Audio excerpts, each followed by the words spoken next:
Sa pagsisimula ng face-to-face classes sa bansa, isang panibagong hamon ang hinaharap ng ilang paaralan.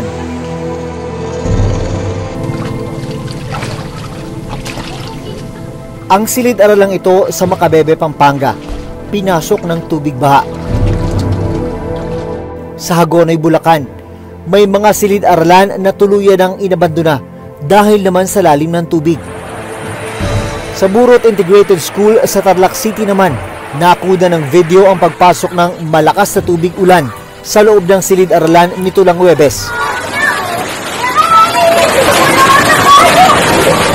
Paano susolusyonan ang problemang ito?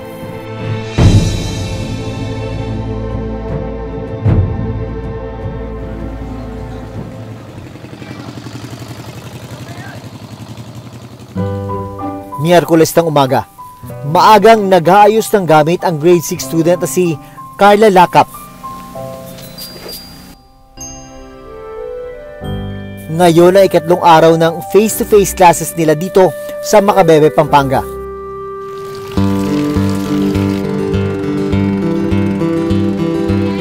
Mula bahay, kasabay ni Carla na maglalakad ang kanyang mga pinsan.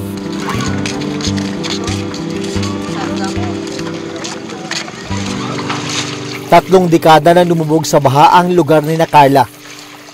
Kaya para makarating sa paaralan, sa mga makikitid na pilapil sila dumadaan. Minsan po pag pumupunta na po kami dito, minsan po kahit umuulan, naglalakad lang po kami sa putik. Nagugas na lang po nun kami doon sa poso para pagpasok namin malinis po kami. Lalo na po yung mga paa namin. Dahil maputik at madulas ang lupa, maingat sina Carla sa kanilang bawat hakbang. Natatakot po kasi po baka madulas kami tapos mga gamit ko po baka mabasa. Makalipas ang ilang minuto, narating ng grupo ni Carla ang isang sirang tulay. Imbis kasi na bakal, dalawang kahoy na tabla lang ang kanilang tinatapakan. Natatakot po ako baka po mahulog po kami, tapos lalo na po yung iba ko pong pinsan baka po mahulog. Kasi po hindi yung iba ko pong pinsan na maliliit, di pa po sila marunong lumangoy.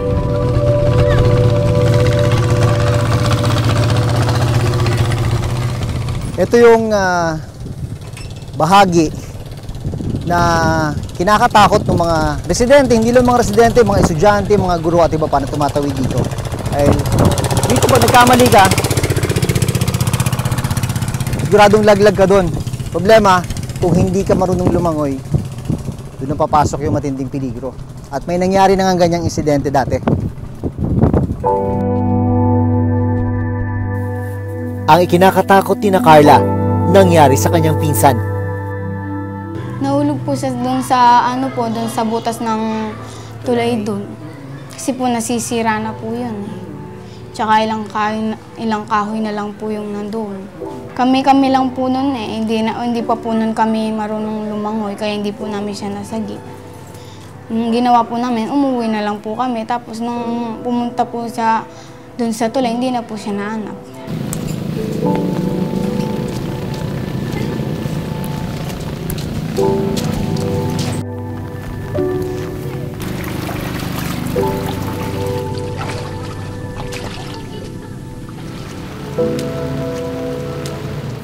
Ilang sandali pa, narating na ni Carla ang Dalan Baliti Elementary School.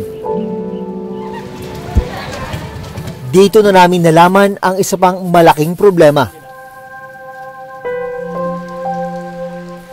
Ang kanilang eskwelahan, napapaligiran at pinapasok ng tubig baha.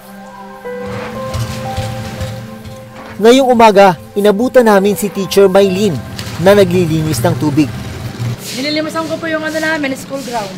Para mamaya, pag yung tinanghay tayo, di siya gaanong lumataas yung tubig. Mahirap din, kaya lang kasi medyo nasanay na din kami. Katulong ni Teacher Maylene sa paglilimas ng tubig, ang PTA President na si Aling Emily. Alas 6 pa po, nandito na para po wala pong kasakan. Kanina po yan, wala pong katubig-tubig yan. Umulan lamang po. Sino mag-aakala na ang lugar na ito dating school ground. 2019, napapakinabangan pa yan sa mga school activities. Diyan ginagawa yung kanilang flag raising ceremony. Pero tingnan nyo naman, wala ka na makitang lupa. Yan, intablado yan. Diyan ginagawa yung mga school program. Pero ngayon, hindi na mapakinabangan. Ang ibang mag-aaral, kinailangang sumakay ng bangka para makarating sa paaralan.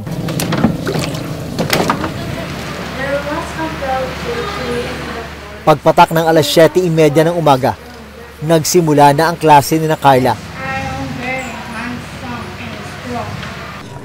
Kumusta yung karanasan mo dito, lalo na pag ulan, lalo na pag may high tide? Ayos naman po, pero nahihirapan din po kami minsan kasi po nalulubog po kami dito. So ano yung mga kadalasang sakit na nakukuha nyo, lalo na di ba pag maulan, tapos nalulubog ka sa tubig? Nangangati po yung mga paa namin kasi po nalulubog po kami. 8 ang silid-aralan sa Dalan Baliti Elementary School. Tuwing high tide at masama ang panahon, umaabot sa silid-aralan ang tubig baha, tulad na nangyari sa day 1 ng face-to-face classes noong nakaraang linggo. Isa sa pinasok ng tubig baha noon, ang classroom ni Teacher Maylene. Mababa kasi yung location ng lugar namin. Sa coastal kami, katulad niyan, malapit kami sa Sapa. Isang factor po yan na kapag dumating na yung high tide, antimano, talagang makakarating po yung high tide sa amin. Unlike sa upland, kami talaga yung una na mapupuntahan ng tubig. Kinabukasan, agad na pinalagyan ni Teacher Maylene ng harang ang pintuan ng classroom. Kaya nilagyan po namin ng harang, tapos yung mga bitak sa loob, sa gilid especially, nilagyan po namin ng semento para kahit papaano hindi naman makapasok na yung tubig. Dahil problema talaga dito yung pagbaha, kailangang itaas yung mga sahig ng ilang classroom. Dito naman, kailangan harangan. Harangan para yung tubig hindi agad makapasok sa loob. Habang naroon kami, bumuhos ang malakas na ulan. Ilang minuto lang ang lumipas, mabilis na pumasok at tumaas ang tubig sa school ground. Sabi ng school head na si Teacher JR, malaki ang epekto sa kanila ng paglubog sa tubig baha ng paaralan. Ma'am Elisa, excuse po. Ay, nandito rin mga parents. Mga mamen, sir. Kung mapapansin po ninyo, napakalakas na po ng ulan, ano? Po, hanggang mamaya po, kapag hindi pa rin po uminto yung paglakas ng ulan, tapos yung baha po natin, no, tumataas din po, magsususpend na po tayo ng klase. Dahil sa pagtaas ng tubig, ang klase na maghapon on, half day na lang ngayon. Kasi pag ganun po yung sitwasyon, sir, mostly nagsususpend po kami ng klase. So napuputol yung pag-aaral ng mga bata. Minsan, sir, lalo pag sunod-sunod na yung walang pasok, doon na pumapasok yung tinatabad na sila. Makalipas ang 1 oras na ulan, umabot ang tubig baha sa pathway ng mga silid-aralan. Maya-maya pa, ilang magulang na ang dumating para sumundo sa mga bata. Kukuhanin ko lang po siya, ma'am, kasi pinapado po. Baka biglang mahulog sa ilog. Katulad niyan, mamaya po, malaki na yung tubig. Kaya hindi siya pwedeng pabayaan. Susunduin po yung mga bata. Sila po yung dahan. Baka po madulas sila. Ayon kay Teacher JR, 2019 nang i-request nila sa dating administrasyon ng DepEd na mapataasan ang kanilang school building. Ang problema, naudot ang proyekto nang magsimula ang pandemya. Bago po ang pandemic, sir, nakapropose na po ito na bagong building, sir. So, na-soil test na po siya at okay yung lupa natin para pagtayuan. Kaya lang po, a week after po nung soil testing po, pumasok ang pandemic, sir. So, doon po naudlot. Kailan lang pong election natin. Nag-follow up po ako sa engineer's office ng DepEd. Ang sabi nga po sa akin, dahil bago ang administrasyon, so parang to follow or kailangan natin ulit i-follow up yung propose para po sa school namin. Habang naghihintay na mapondohan ng eskwelahan, kanya-kanya munang diskarte at sakripisyo ang mga guro.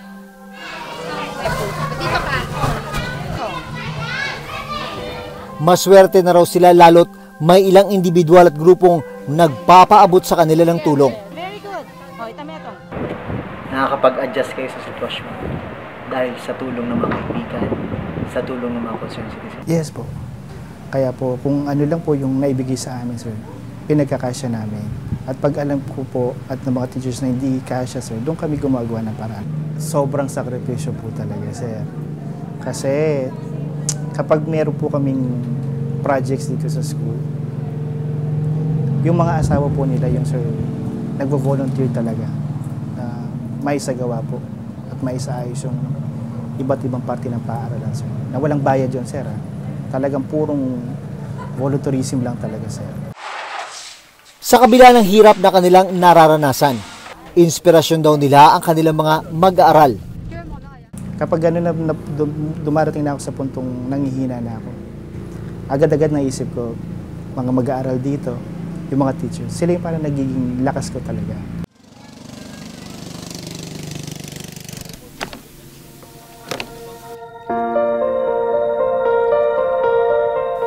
Dahil mataas na ang tubig nung tanghali, nagbangka na si Carla pauwi ng bahay. Hirap man, sabi ni Carla, patuloy siyang magtitiis para sa kanyang pangarap. Ano daw pangarap mo? Teacher po. Dito rin sa inyo? Dito po sa Dalan Baliti. Bakit gusto mo rito magturo din sa inyo kahit na ganyan ang sitwasyon? Opo, yun po yung gusto ko, yung makapagtapos po ako ng pag-aaral para matulungan ko po yung aking mga magulang.